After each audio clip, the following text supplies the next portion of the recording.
Welcome to the Point. The invasion of Ukraine by Russia is one of the biggest ongoing stories that we continue to track. I spoke with both Congressman Peter Meijer after the invasion began and our guest this morning, Congressman John Moolenaar, just prior to the Russian attack. Given the rapidly changing circumstances, we did not include those remarks in this program as they would be dated. Those comments can be found at woodtv.com.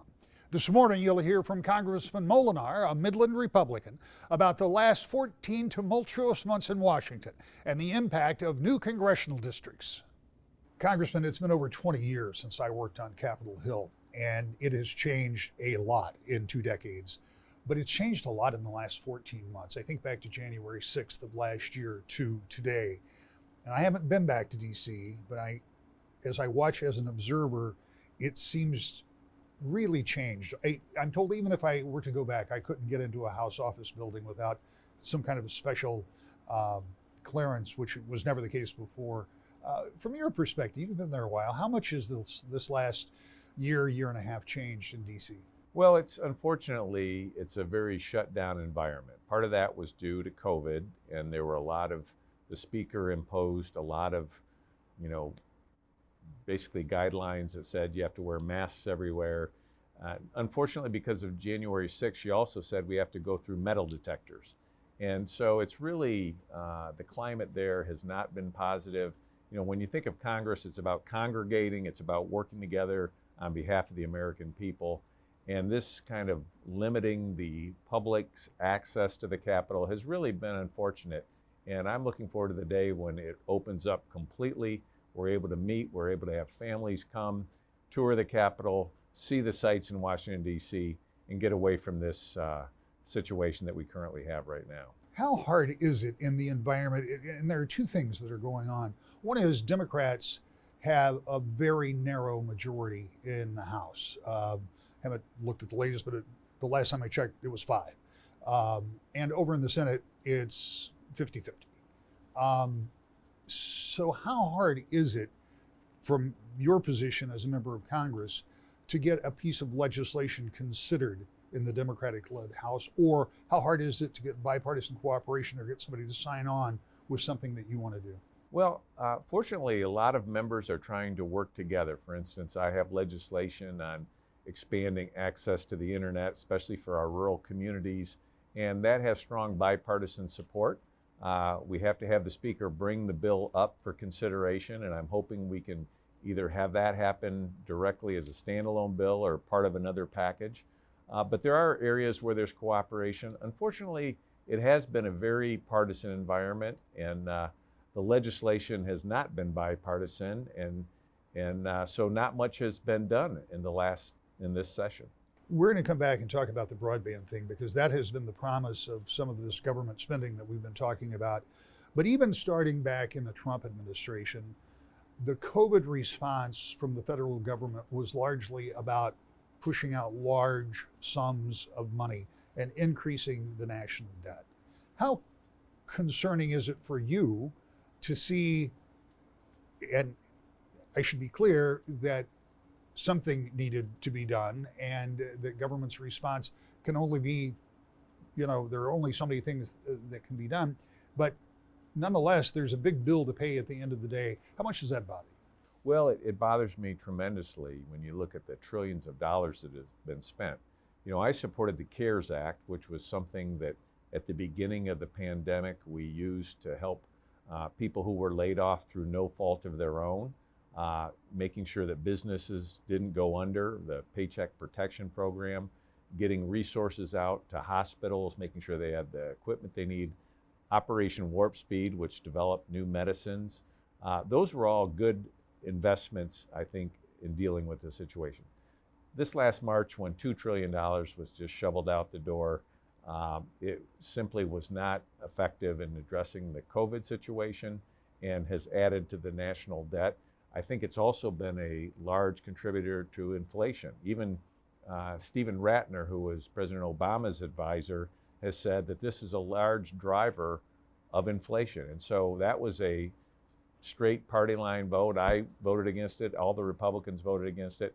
That $2 trillion last March, to me, is what is driving this inflation now that we're experiencing.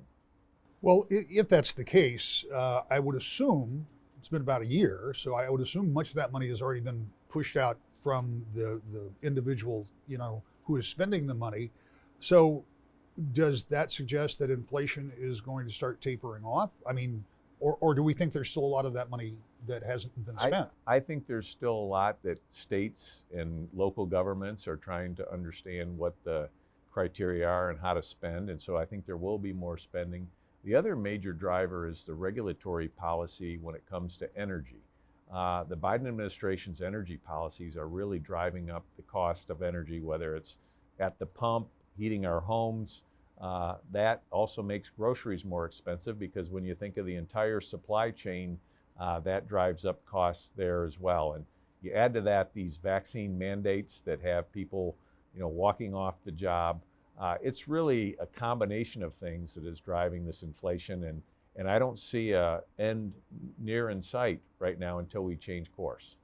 What is the supply chain outside of the cost of the supply chain, but the supply chain problems that we've seen at ports and elsewhere, how much is that contributing to inflation? I think it's a big problem. When you think of the LA port and you hear about 100 ships lined up waiting, there's a worker shortage.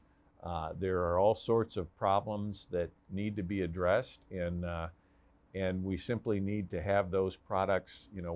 When the vaccine mandate went into effect, and now truckers have to have the vaccine, you can see the outpouring of protest relative to that. These are all things that create, backups and supply chain problems. You're one of 435, and I don't expect you to have all the answers, but what do you do to address that? I mean, as you point out, the money has already been spent. States like Michigan still have a lot of that money to spend. The individual dollars that have gone out the door, I assume, have mostly been spent, the direct payment to taxpayers. But if that money's still there, the inflationary pressure will still be there, the worker shortage is still there. How do you address those things? Well, I think you do it policy by policy. For instance, the vaccine mandate, I have a bill that would not allow funds to be used to enforce a federal vaccine mandate. I think we need to send a message that, we're not going to have the President of the United States telling people what they have to do in terms of health care. I think that's the wrong approach, and it's contributing to problems. I think we need to, end these policies that are disincentives for work. For a while there, we were paying people not to work, and that is taking a while to work through the system. I all the time talk to employers that could be hiring 50, sometimes 100 employees, and they can't find the employees right now. So all of that, restaurants, when you consider that you go into a restaurant, sometimes they're changing their hours or the days they're open because they can't find employees. These policies have really discouraged work, and we need to move away from that. I want to talk to you just a little bit because to some degree it's inside ball, but it's not totally, because all of the districts in the state, all of the congressional districts have been redrawn as they are every 10 years. And without, every 10 years somebody is unhappy about the way that they're redrawn. And despite an independent commission, there are still people that are unhappy after this redistricting. For you, it makes some changes, but one of the changes is that your district has always been Montcalm County and kind of north and central. You'll now come down into Kent County and actually further south than that in what will be the new 2nd district. We've done a show previously about how the 2nd and 6th were combined in the old 4th. So again, we're getting kind of far down the road. What does that mean for you? Is this your first time going through redistricting?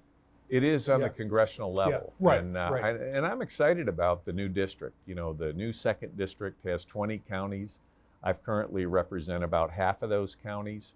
And I'm excited to get to know people and work on behalf of the residents who I don't know yet. And so it stretches all the way from Berry County on the southern up through Kent County, Ionia, a little bit of Eaton County, all the way up from Muskegon County up to Manistee County.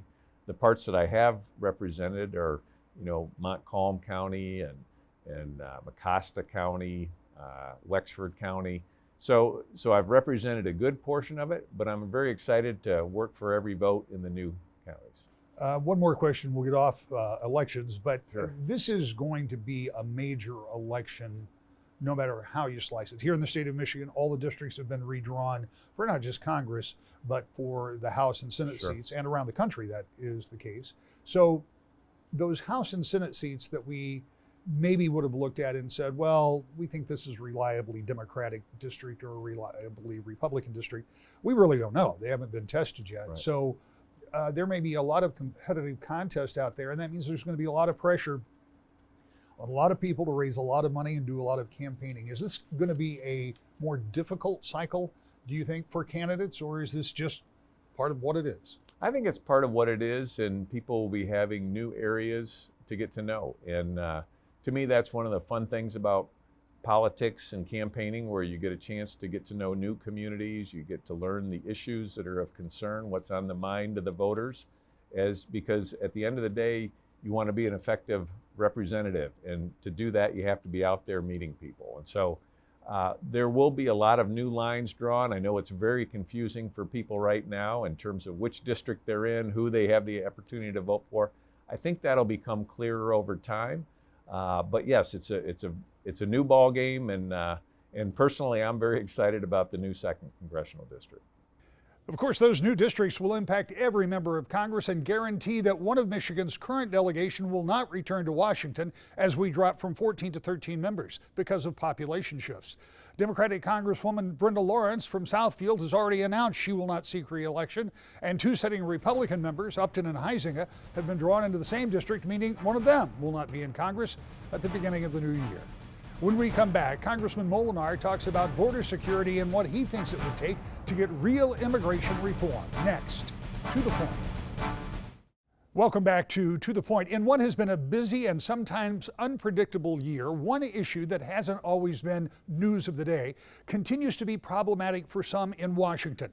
The security, or lack thereof, at our southern border is the next subject we discuss with Congressman John Moolenaar. Earlier in the show, you talked about mask mandates and talked about protests from truckers, which led to a closing of our northern border, and one that could be very expensive to the state of Michigan. That has been resolved, but there are still border issues when I think about the southern border. And I know, again, as members of Congress, this is something that you all have a chance to weigh in on. However, over the course of the past year or more, there doesn't seem to have been a great deal of change. What is the situation there as far as you understand it? Well, as you point out, it's a major concern. And unfortunately, the change that has occurred has been much for the worse, because if you look at just this past January, we had 4 times as many apprehensions as the border as before. And that doesn't count the number of people who are coming across illegally and not being apprehended. I went down to McAllen, Texas, and saw firsthand how people are coming across the border. We're actually now seeing there have been people from over 120 different countries that have come across the border. One was actually on the terrorist watch list. And so it is a major concern. The cartels are profiting incredibly from this by having people, extorting them, whether it's drug trafficking, human trafficking. More people died in the age group of their 20s and 30s from fentanyl overdose than they did from coronavirus or the pandemic. So you can see we have a terrible problem. A lot of that is coming from the southern border, and it's important that we address that. There hasn't been anything that I think most of us would consider as comprehensive immigration reform, probably since the Reagan administration. Every administration talks about it. Every new session of Congress, people call for it. But given what we talked about earlier, and there's this really close divide in the House and in the Senate, is there any chance of getting some type of change in the way we as a nation approach immigration, or is this just going to change every time there is a new president in charge and every time there's a new party in charge for the House and Senate? I think it's important that you have a president who leads on this issue. Our current president has not been to the border. He has assigned our vice president who has been to the border, but not to the areas of concern. And so to me, you have an example of someone who's not taking that responsibility seriously. In order to do comprehensive immigration reform, I think people have to have confidence that our border is secure, and then we can look at the process of how do we welcome new citizens legally into this country? What kinds of improvements can we make? We are a nation of immigrants. You know, my family came from the Netherlands. My grandfather came as a migrant farm worker. We want to welcome people, but we want to do it in an orderly process that respects the rule of law. In order, it has to start with making sure we have a secure border. We talked a little bit about inflation, and if I state your position fairly, you expect those inflationary pressures to continue for a while. But beyond that, where is the economy? I mean, we know that we've had 2 years. In the very early part, there was a lot of shutdown and a lot of commerce that wasn't happening.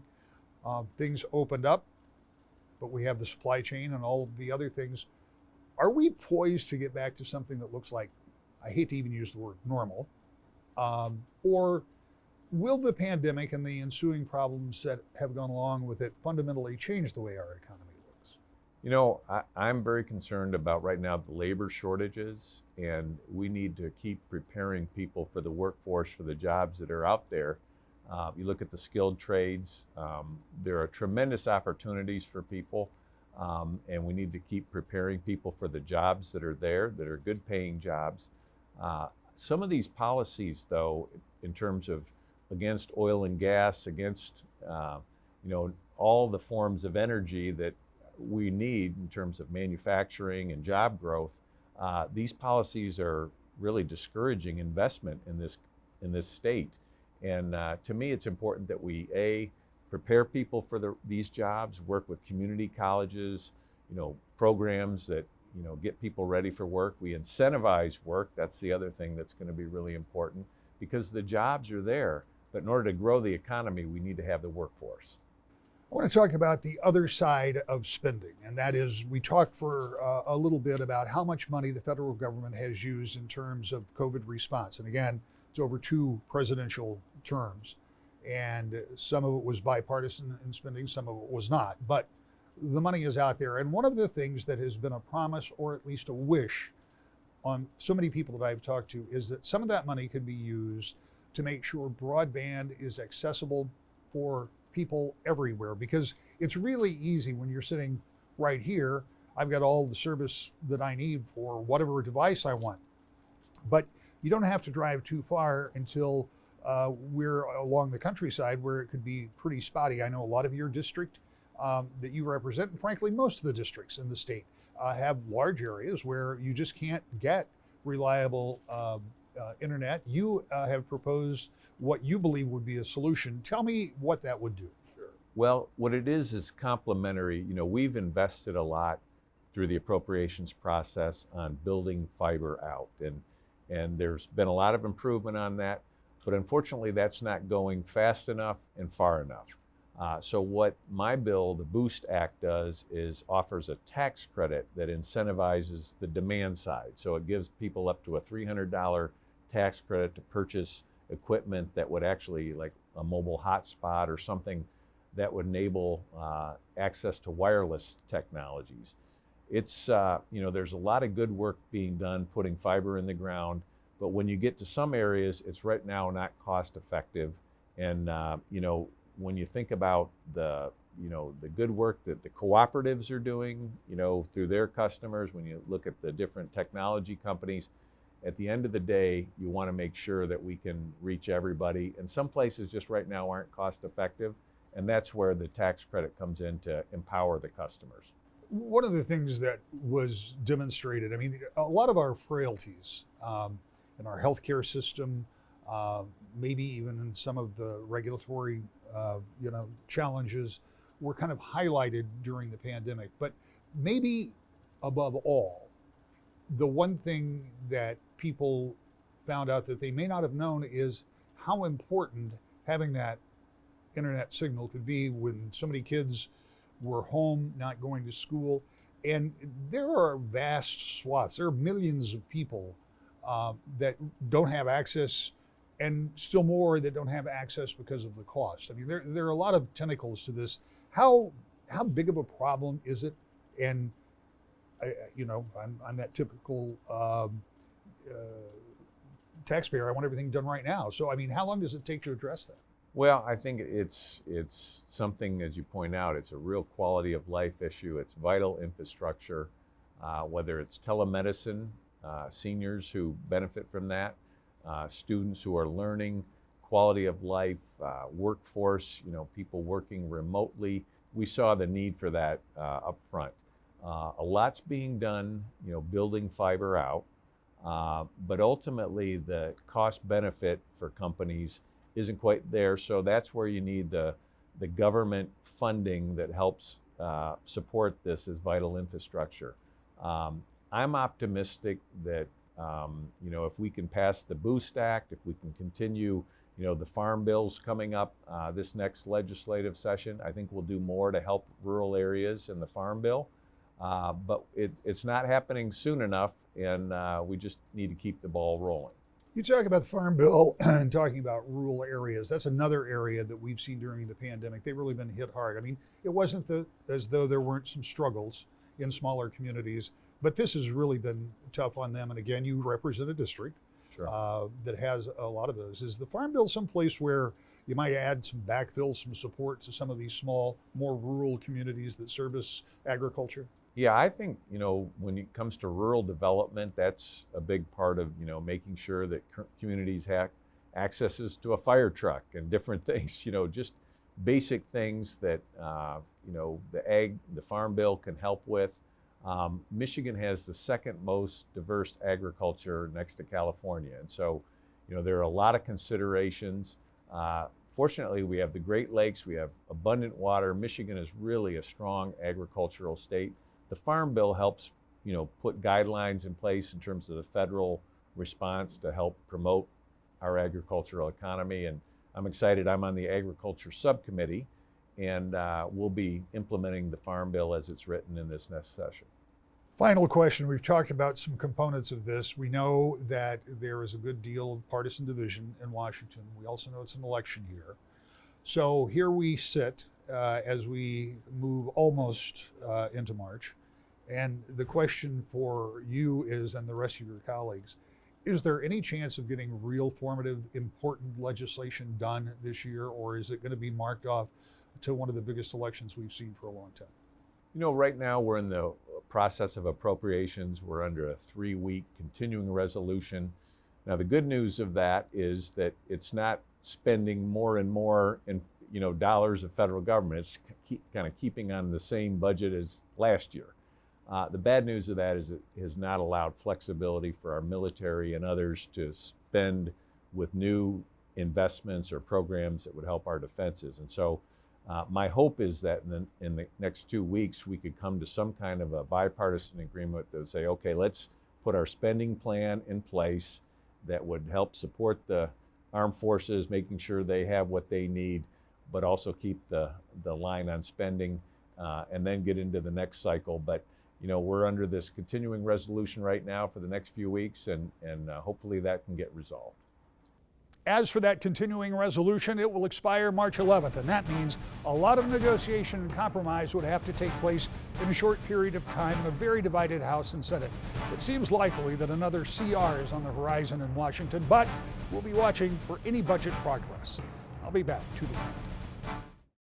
That's all the time we have. We'll see you next week. To the Point.